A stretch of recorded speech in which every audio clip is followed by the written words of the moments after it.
ನಮಸ್ತೆ ಎಲ್ಲರಿಗೂ. Short and curly ಹೇರ್ಸಲ್ಲಿ ಲೈಟ್ ಯು ಹೇಗೆ ಮಾಡೋದು ಅಂತ ಈ ವಿಡಿಯೋದಲ್ಲಿ ತೋರಿಸ್ತೀನಿ, ಬನ್ನಿ. ಬೆನ್ನು ಸ್ಟ್ರೈಟ್ ಇರಬೇಕು.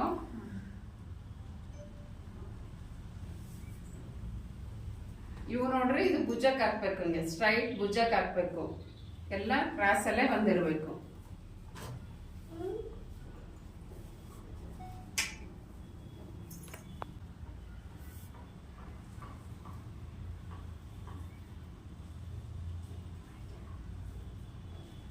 ಲೈಟ್ ಯು ಇದು ಸೆಂಟರ್ ತಗೊಂಡಿದ್ದೀವಿ.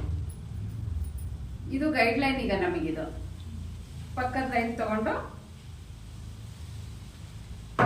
ತಗೊಂಡ್ಮೇಲೆ ಹಿಂಗೆ ಸ್ಟ್ರೈಟೇ ಮಾಡಂಗಿಲ್ಲ, ಇಲ್ಲೇ ಇಟ್ಟು ಮಾಡಂಗಿಲ್ಲ.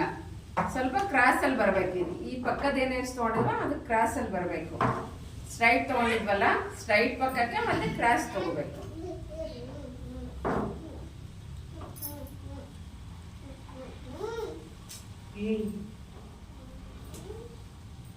ಗೈಡ್ ಲೈನ್ ಇಲ್ಲಿದೆ ಅಲ್ವಾ, ಇದ್ರ ಮೇಲಕ್ಕೆ ಹಪ್ಪು ಬರಬೇಕು.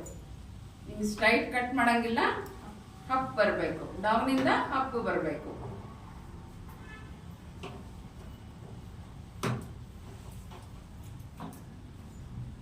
ಇದು ಬಿಗಿ ಇಟ್ತಿರ್ಬೇಕು.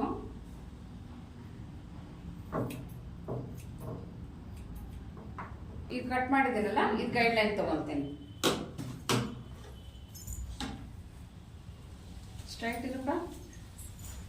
ಇಲ್ಲಿ ಕಟ್ ಮಾಡ್ದಲ್ವಾ, ಇದ್ರ ಪಕ್ಕಕ್ಕೆ ತರ್ಬೇಕು. ಇದನ್ನ ಹಿಂಗ್ ಕ್ರಾಸ್ ಬರ್ಬೇಕು ಯಾವಾಗ್ಲೂ.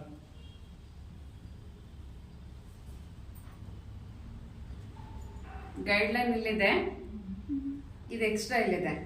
ಗೈಡ್ ಲೈನ್ ತಗೊಂಡ್ರಿಂದ ನಾವು ಕಟ್ ಮಾಡಲ್ಲ, ಅದೇನು ಅಷ್ಟೇ ಅಲ್ಲೇ ಕರೆಕ್ಟಾಗಿ ಕೂತಿರುತ್ತೆ. ಅದ್ರ ಲೆವೆಲ್ಗೆ ಇದನ್ನ ಎಕ್ಸ್ಟ್ರಾ ಏನಿರುತ್ತ ಅದನ್ನ ತಗೊಂಡೋಗ್ಬೇಕು. ಈಗ ನೀವು ಇಲ್ಲಿ ಹಿಡ್ದಿದೀವಿ ಅಂದ್ರೆ ಇಲ್ಲೇ ಕಟ್ ಮಾಡಿ, ಆಯ್ತಾ? ಇಲ್ಲಿಗೆ ತಂದು ಕಟ್ ಮಾಡ್ಬೇಡ್ರಿ, ಅಲ್ಲೇ ಹೆಚ್ಚು ಕಡಿಮೆ ಆಗ್ಬಿಡುತ್ತೆ. ಕೆಳಗೂ ಬಾಚ್ಕೋಬೇಕು, ಮೇಲೂ ಬಾಚ್ಕೋಬೇಕು. ಬೆರಳು ಯಾವಾಗ್ಲೂ ಡೌನ್ ಇಂದ ಹಪ್ಪಿಗಿರ್ಬೇಕು.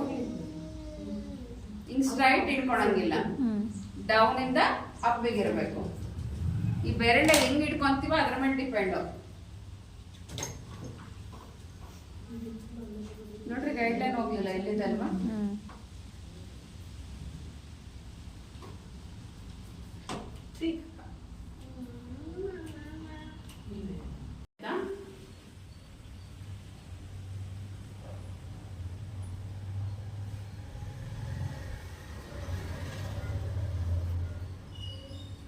ಇದು ಸ್ಟ್ರೈಟ್ ತಗೊಂಡಿದ್ವಿ, ಸ್ವಲ್ಪ ಕ್ರಾಸ್ ಬಂದಿದೆ ಅಲ್ವಾ? ಬೆರಳು ನೋಡ್ರಿ, ಡೌನ್ ಇಂದ ಅಪ್. ಗೈಡ್ ಲೈನ್ ಎಲ್ಲಿ ಬರುತ್ತೆ? ಇದು ಗೈಡ್ ಲೈನ್ ಇಲ್ಲಿ ಬಂದಿದೆ. ಇದ್ರ ಸ್ಟ್ರೈಟ್ ಆಗಿ ಇದನ್ನ ಕಟ್ ಮಾಡಬೇಕು.